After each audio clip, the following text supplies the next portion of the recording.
All right.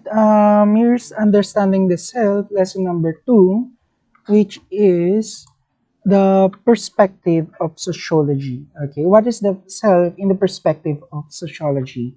So you might ask yourself, what is the self?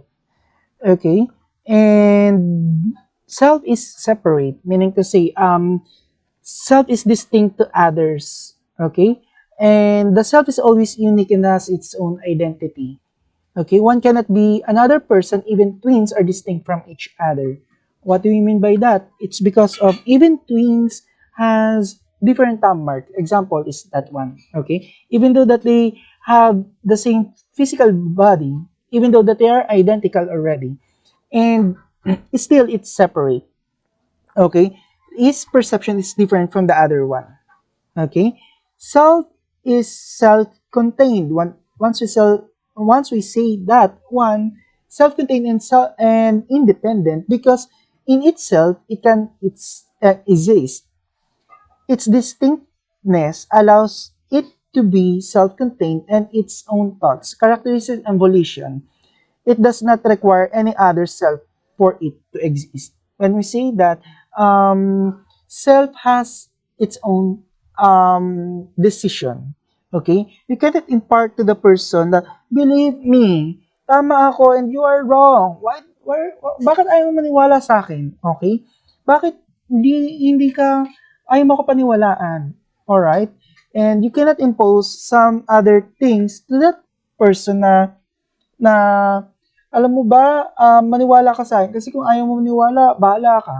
Okay? You cannot force a person to believe in you. It's because of it's independent, okay, and self-contained. They have their own ability, what they wanted to believe for. Okay, kung ayaw niyo maniwala, it's because of he has his own perspective.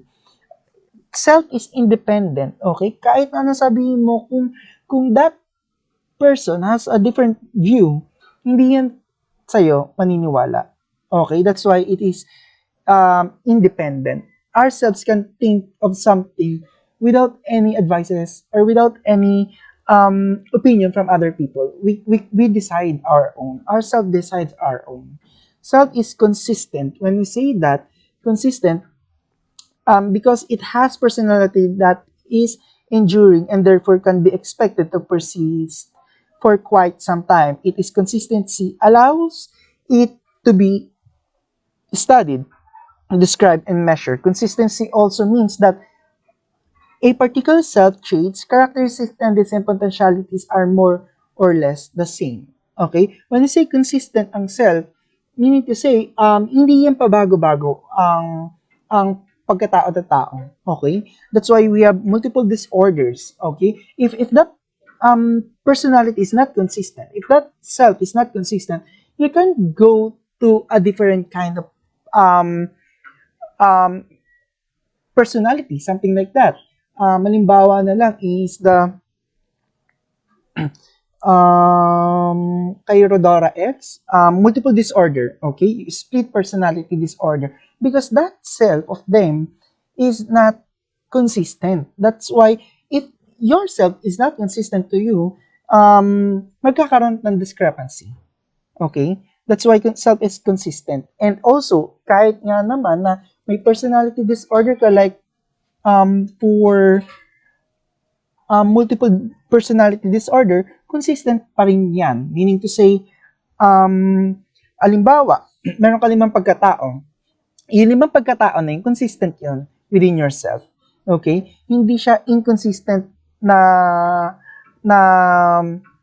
magugulo. Okay?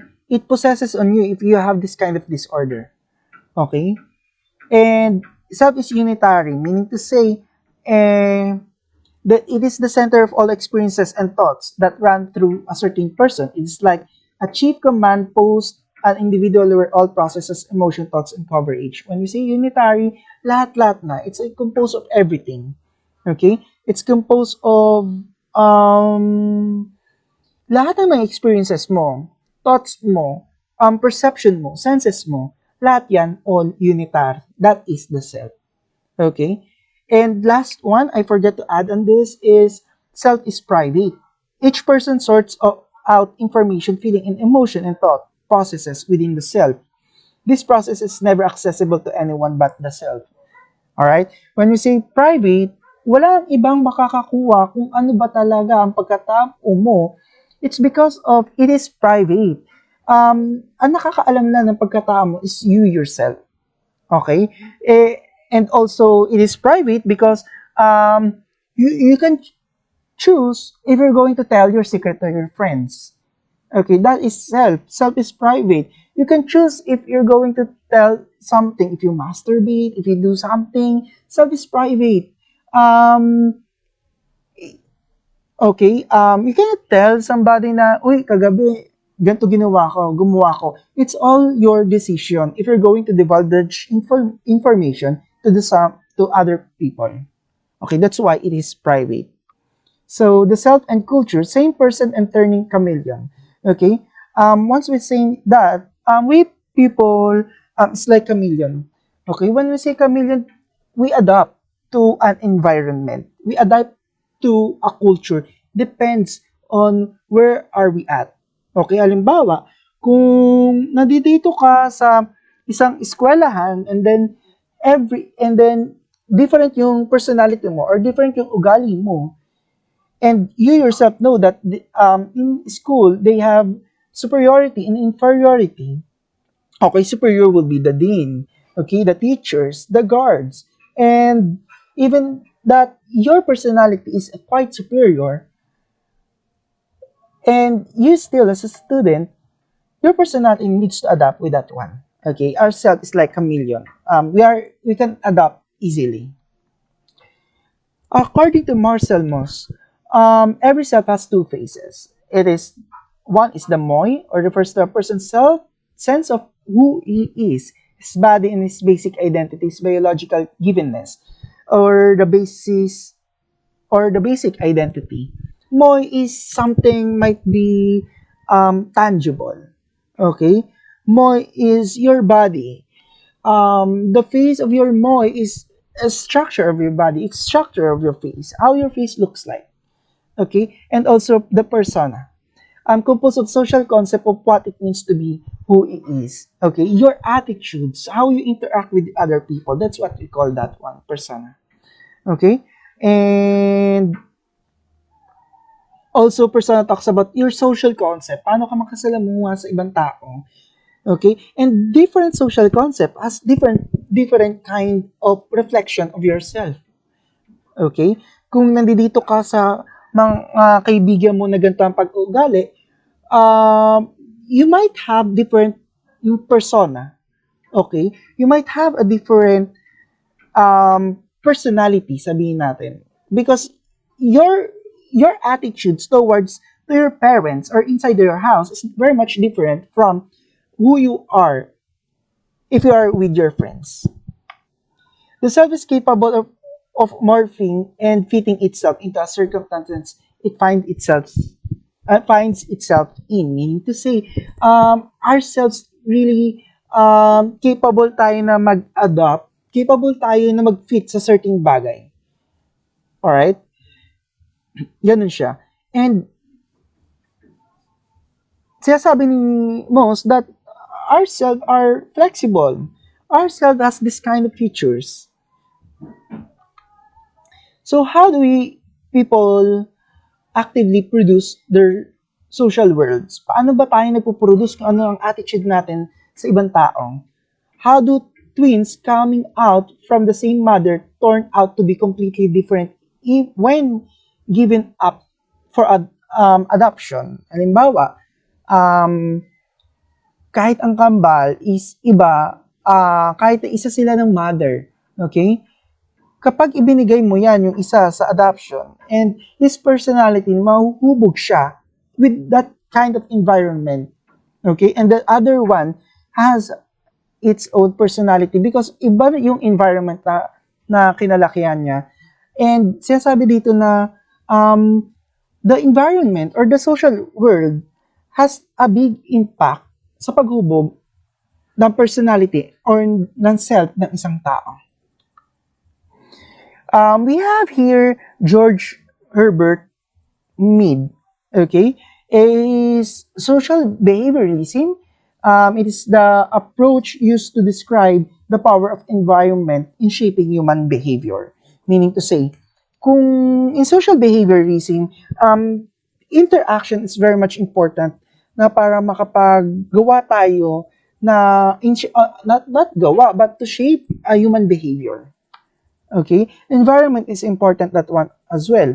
You might say, kapag nasa alta ka sa syudad, ganito ang ugali mo, and then some others, if you are living in an informal settlers, ganito daw ang ugali mo. It's because of um, different, the social world, kung saan ka na-shape, nabuhay, you adapt what surrounds you. You adapt the environment. Okay? That's what social Herbert Mead is trying to say. Okay? And sabi niya, there's a stages of a self. Okay, preparatory, play stage, game stage. And the existence of self will be in preparatory, there's none. Okay, existence of self sa play stage developing, sa existence of self sa game stage is present. Characteristic neta is imitates another, for play stage is world-taking, and game stage generalized other. And then we're going to talk about that each stages. Okay, for the first stage, Mead believed that a self did not exist at birth. Okay, that's why there's none on that on this existence of self. There's none. Ibig sabihin, hindi daw nag-exist ang pagkatao ng isang tao simula nung ipinanganak siya. I mean, yung nang pagkapanganak siya. Nagde-develop na lang to paglaki na niya. Okay? And characteristic, ang nagagawa lang ng isang tao na yon, example, is baby, is to imitate another. Okay? That is why kapag sinabihan mo ang bata na mamam, mamam, imbis na water, is this kid, or nagbe-baby talk ka, this kid adopt that kind of behavior because wala siya existence ng self.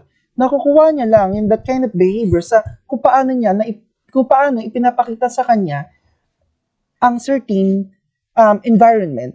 Okay? Kung paano makapag-socialize. And then some other, our parents, or some of parents rather, blame the kid. Bulil kasi yan lumaki. Ganto kasi yan, tamad kasi siya.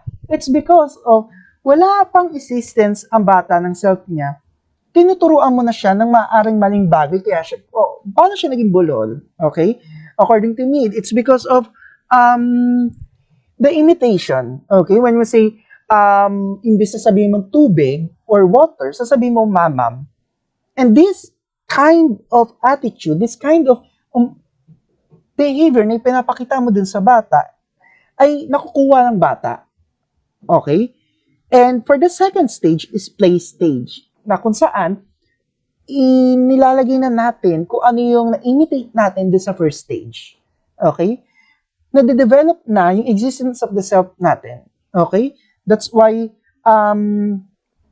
when we say there's a girl or may batang babae, nagkakaroon na siya ng initiative or role-taking. Bakit kadalasan sa laro ng mga bata is maaring bahay-bahayan, ako si nanay, ako si tatay, or luto-lutuan. Okay, kung babae. It's because of nakita nila, nade-develop na nila, depends dun sa environment na nakuha nila. Okay? Meron na silang initiative. Okay? Lahat na natutunan nila sa imitation stage ay nai-apply na nila dito sa role-taking. Okay? Ako tatay, dapat dapat brusko ako. Ako nanay, dapat maganda ako. Dapat naka-makeup ako. Right? Minsan magtataka tayo kung bakit ang baby gusto nila nagme-makeup sila.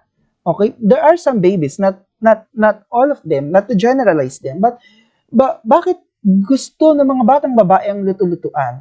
It's because this is how the environment shaped them by their parents. Ito yung nakikita nila, if you're a girl, you should be act like this. If you're a boy, you should be act like that. Okay?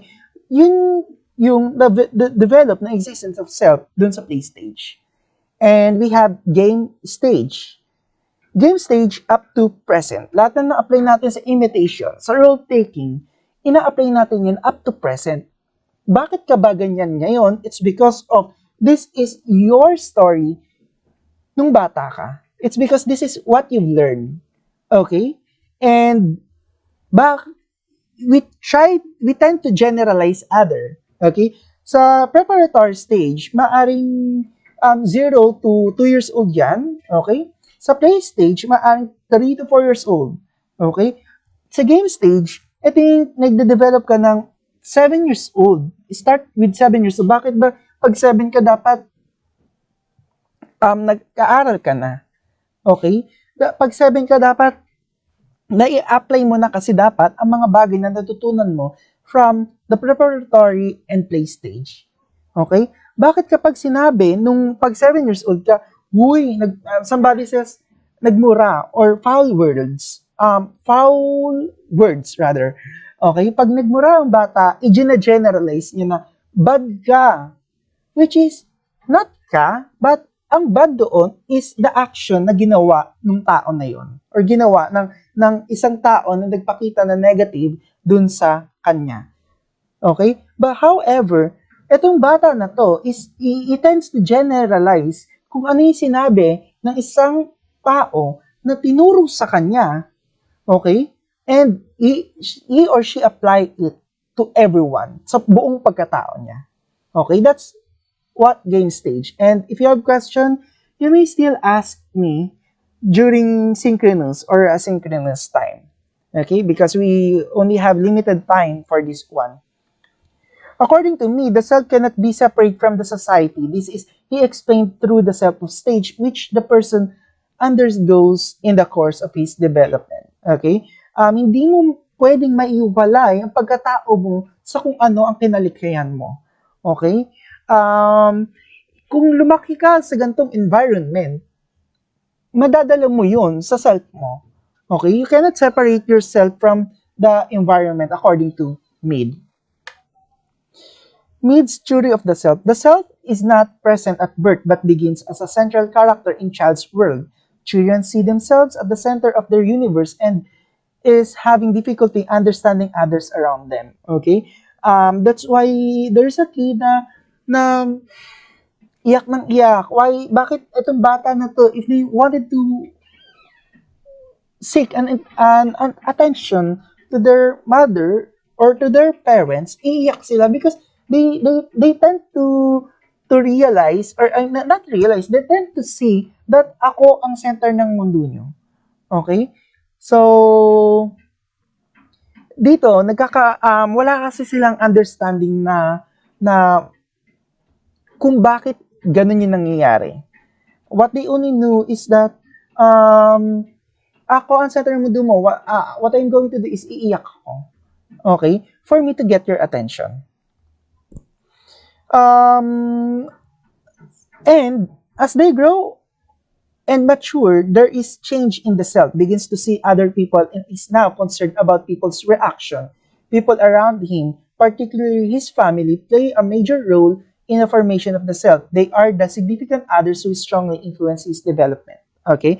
So, kapag ang bata, kapag lumalaki yan, or during sa progress ng development niyan, kapag pinandilatan niya ng mata, okay, ng isang magulang, nagre-react siya sa ganung response.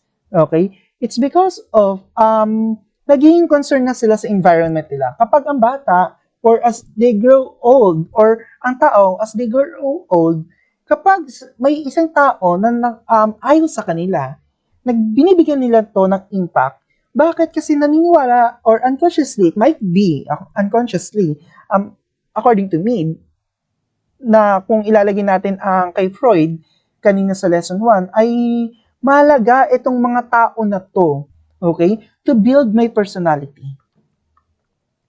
We also have the I and me. When we say I, when the person initiates or performs social actions, the self functions as a subject. This subject elements of the self is I.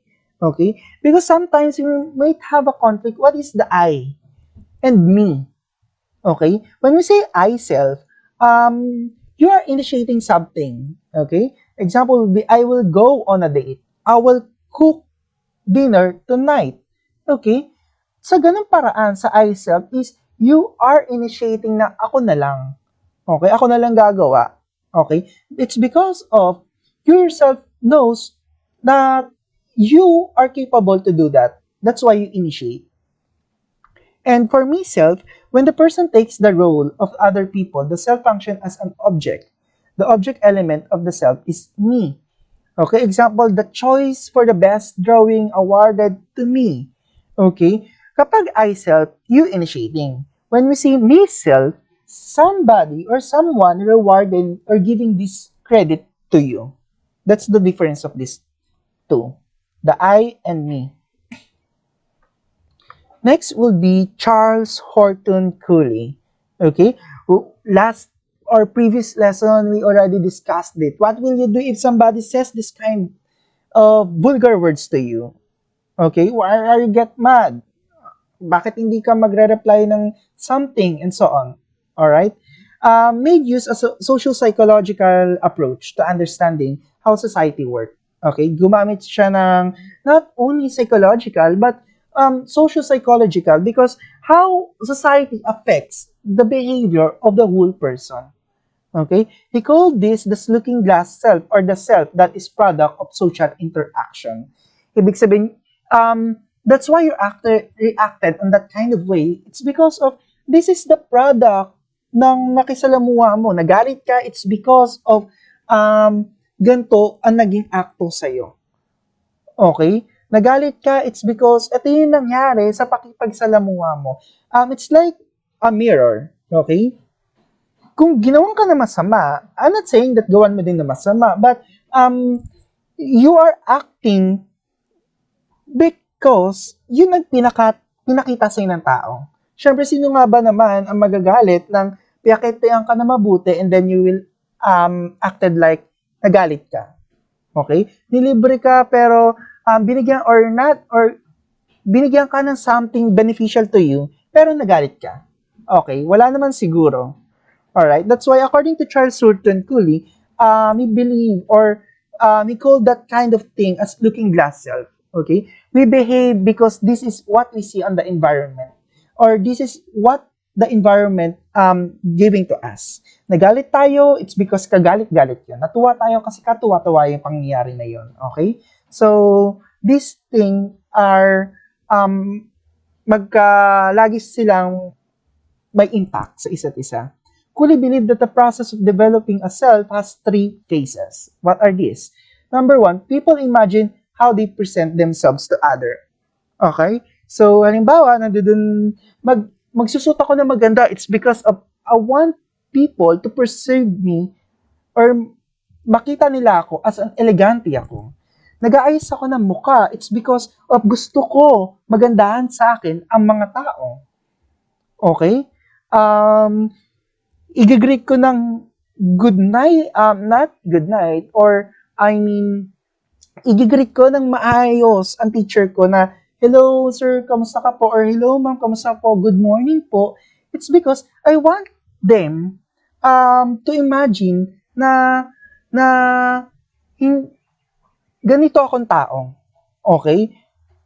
Na-imagine kasi natin na kaya tayo nagbe-behave ng ganito, it's because of, kapag hindi natin to behave, maaring yung tao na yun magalit sa atin. Okay? Okay, o yung tao na yun may maling perception na maipakita sa atin. Okay, that's number one. Number two, people imagine how others evaluate them. Okay, so kung dito is, you dress up elegantly for the prom, kasi nga gusto mo na kapag na nakikita mo yung bagay na maaaring mangyari kapag hindi mo ginawa na hindi, halimbawa, sa isang prom ka, nagsuot ka ng hindi elegant, and ang sasabihin sa'yo ng ibang tao, okay, na ganito ka. Okay? Also, number two, people imagine how others evaluate them. Okay? So, parang number one lang din siya, pero, okay, pero ang pinagkaiba nitong number one, sa number 2 is number 1 ay ini-imagine nila yung sarili nila. Okay, kung paano sila mag-present. Ay, maggaganto ko, magsusot ako ng magarang damit kasi gusto ko may pakita na ganito yung suot ko. Okay? Babatiin ko si teacher kasi gusto kong ipakita na ganito ko. Okay? Ganun siya. Si number 2 naman, people imagine how others evaluate them. Halimbawa, others will see you as pretty and attractive by the way you fix yourself. Okay? So, erase natin yung example kanina sa number 1, ilagay natin siya dito sa number 2. Okay? Nagsusot ka na maganda, it's because gusto mo na masabi ng tao sa'yo na maaaring elegante kang, not elegante, or kundi, gusto niya sabihin na mayaman kang tao. Okay? Nagsusot ka ng Chanel. Okay? Nagsusot ka ng Chanel, it's because of, maaaring gusto mong sabihin sa'yo ng tao na mayaman ako, may pambili ako. Nagsusot ka ng mga branded na t-shirt, it's because of, you wanted people to evaluate you na responsible enough ako. Maaaring ganon. Okay? You wanted to wear something na magde-define sa'yo kung sino ka. Kung paano ka i-evaluate ang ibang tao. Okay? Nagsusuot ka bumibili ka ng cellphone na ayaw mo ng China phone, kung uso pa ba, okay? Gusto mo Samsung, gusto mo Apple, it's because of you want people to evaluate you, ay naka-Samsung yun, kaya siguro mayaman siya. Okay? Number 3, people develop some sort of feeling about themselves as a result to those impressions. You may see yourself as confident or inferior. Okay? Tinitingnan natin people develop na feeling na inferior or inferior. Example dito is this. Kapag nandun ka sa jeep, okay? Or nasa van ka, sa UV Express, and then you see someone na hindi maayos ang suot, okay? Gigit-gitin mo siya. It's because of, mas maganda ang suot ka sa'yo. Mas superior ako, and you are inferior because of, nakachinelas ka lang naman tapos butas na damit mo. Okay? So, dito, in regards to these things, nakapag-formulate tayo ng, sino ba ako? Inferior ba ako or superior ba ako? Confident enough ba ako or not? Based on how we see, okay? How we evaluate ourselves. So, he's known for this one. Maybe you already might seen this one on my Facebook. I am not what I think I am. I am not what you think I am. I am what I think I am. What I think you think I am. Ibig sabihin, hindi ako na akala ko sa sarili ko. Hindi ako ang akala mo sa sarili ko, kundi ako ang tao na akala mo sa pagkakakilala sa akin. It's because of both ways siya. Okay? Nagre-reflect yung ikaw, and then kung paano mo naipakita ang ugali mo sa akin, and vice versa, that's how I reflect myself. Yun ako. And next one is Irving Goffman. For Irving Goffman, we have impression management, the process of altering how the person presents himself to others. Okay, in this kind of sense, sinasabi ni Irving Goffman, sorry for the mabilis sa pagsasalita, it's because of we only have limited time para i-post to sa YouTube. Okay, hindi dapat siya maging mahaba, but if you still have question, you may ask me during synchronous and asynchronous. Okay? Kay Irving Goffman, sinasabi dito na impression management ay, okay, halimbawa, before you go sa isang certain place, okay, nag-iiba. Okay? Impression management would be, okay, bago tayo punta sa impression management, our behavior, according to Irving Goffman, nag-islant siya. Okay, so hindi siya diretso. Okay, bumabali. Meaning to say, sa impression management, ay, halimbawa, ikaw yung tao na sobrang maingay sa labas ng klase. Okay? Pagpasok mo sa room, biglang mag-alter yung personality mo. Mag-alter yung personality mo, hindi mo sinasadya. Another example is that nakikipagtawanan ka, okay, sa mga tropa mo, kaibigan mo, and so on. And then pag may dumaan na guard or teacher or dean or principal sa'yo, bigla kang tatahimik. Okay? Yun yung pag-alter natin ng behavior. Meaning to say, kapag innate sa tao, yung impression management, na dapat makita mo akong ganito, hindi ako yung ganitong tao. Minsan nagtataka tayo na bakit ganun, napakaingay ko naman sa labas ng school, pero pagdating sa eskwela, tameme ako, or tahimik ako. Okay?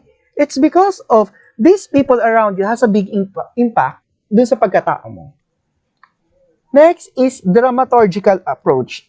Sinasabi din sa dramaturgical approach that we are the center of our own self. Okay? Like in a theater. Alright?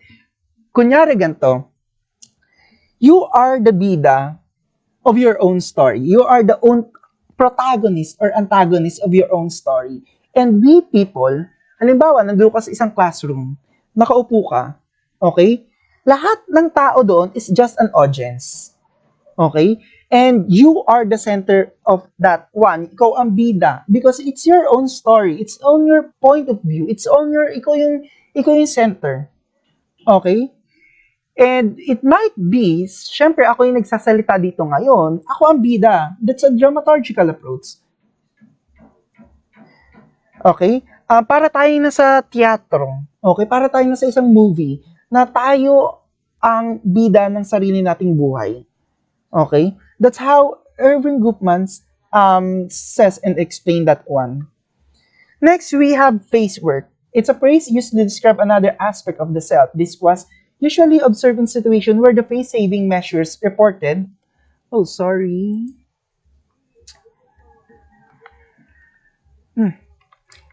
Sorry.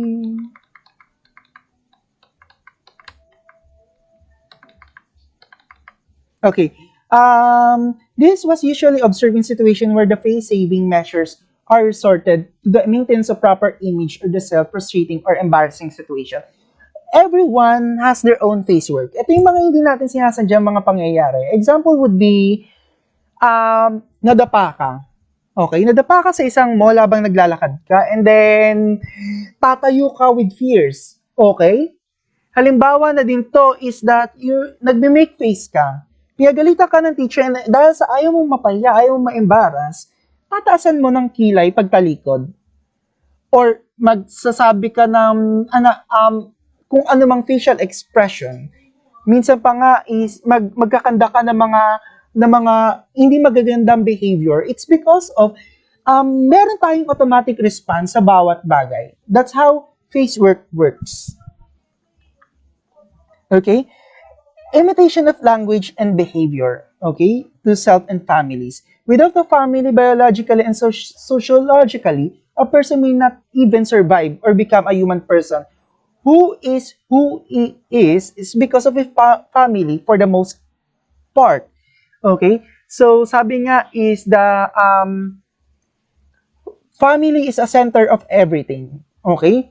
And we have an activity regarding on this one for next after this. Alright? So, kung walang family ang isang tao, okay, hindi siya makaka-identify kung sino ba siya talaga. Example would be Tarzan. Totoo ba si Tarzan? Na Tarzan cannot speak. Tarzan cannot do. He climbs. He cannot do certain things even though that he is human. He climbs a tree. Paano niya nagawa yun? Hindi siya marunong magsalita, pero tao siya, he's supposed to speak. He's supposed to have language coming out to his mouth. Alright?